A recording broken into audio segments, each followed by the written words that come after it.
Good afternoon. Yeah, man. Yeah, the thing is that you have said in one part regarding the third-party quality audit and the audit and the quality part. Can you explain it a bit more? Okay. An audit is done before you place an order. Do not place an order with your Chinese factory unless if... Now again, let me go back to risk versus benefit ratio. Higher the risk, take more precautions. Lower the risk, take less precautions. A simple approach. If it's $1,000 order, sure, you can place an order by doing your own research. If it's going to be a $50,000 order, for example, send an audit done, get an audit done. An audit will only cost you $200, but you know who you're sending the money to. And that's before you place an order.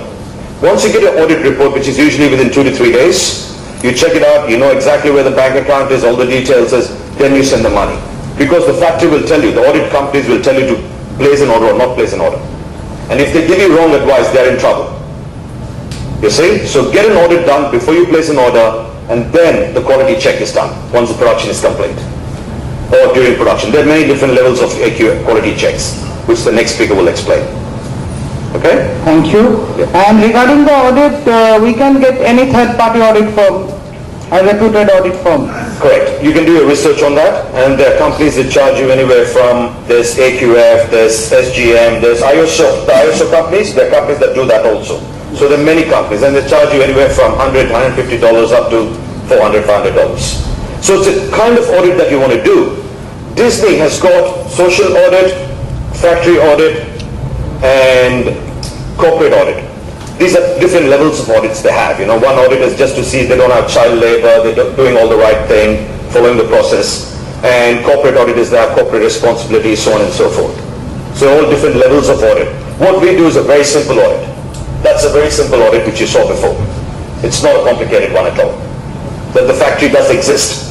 You know, Karkhana is there. You know, not some, you know, fellow, this bicycle, rickshaw wala, selling, taking your money.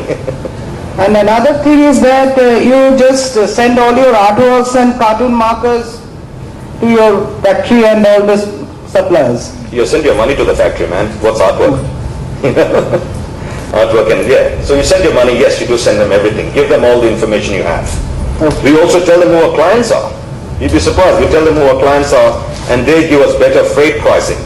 Because remember, like how you see all these guys who come to your house and knock and selling stuff, there are logistic people who go around all the factories in China trying to get business. So they get very good prices in freight, surprisingly better than what you can get. And they will deliver it at your doorstep.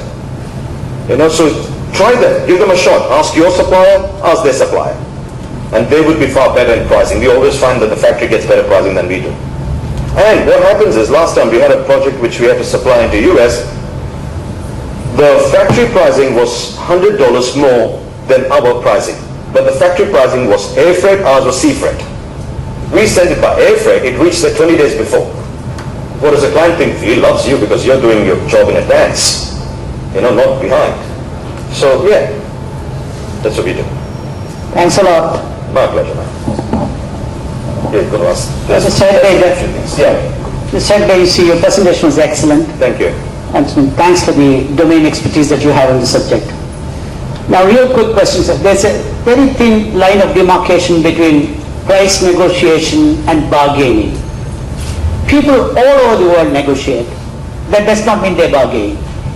And I do agree with you, to some extent you're right, Indians get into the border of bargaining instead of negotiating. Now, I also see that there is a need for price audit, and internet is there, Ming-Global is there, so many other folks like you are there across the globe, that's fine. But where do you start putting your own stress? You know, I mean, there could be a possibility of, you know, some kind of a cartel on any particular trade anywhere in the world, and China is no exception to that either. So how do we use your expertise and then get into the negotiation stage rather than just being a bargainer? Okay. I understand we're talking about cartel and all that, and recently if you look at it, negotiating and bargaining. Negotiating means finding a win-win situation, what's also known as BATNA, best alternative to a negotiated agreement. If you look at negotiating, what it means, BATNA is one of the key terms. So what negotiating means is to find a position which is win for you and win for the other person. Okay, if it's win-lose, it's not negotiating. Bargaining is win-lose. It's not negotiating at all. Now, what we find is when we negotiate with the supplier, we negotiate on other levels but pricing. We tell him to give us on time. We tell him to use his services for delivery. We tell him to drop it for us. So there's a lot of other areas which he does work for, which helps us, which is still costs money. Everything costs money, you should remember. So we use his expertise in the other sense to get better value for us to say. Now to the next part of your question about cartels.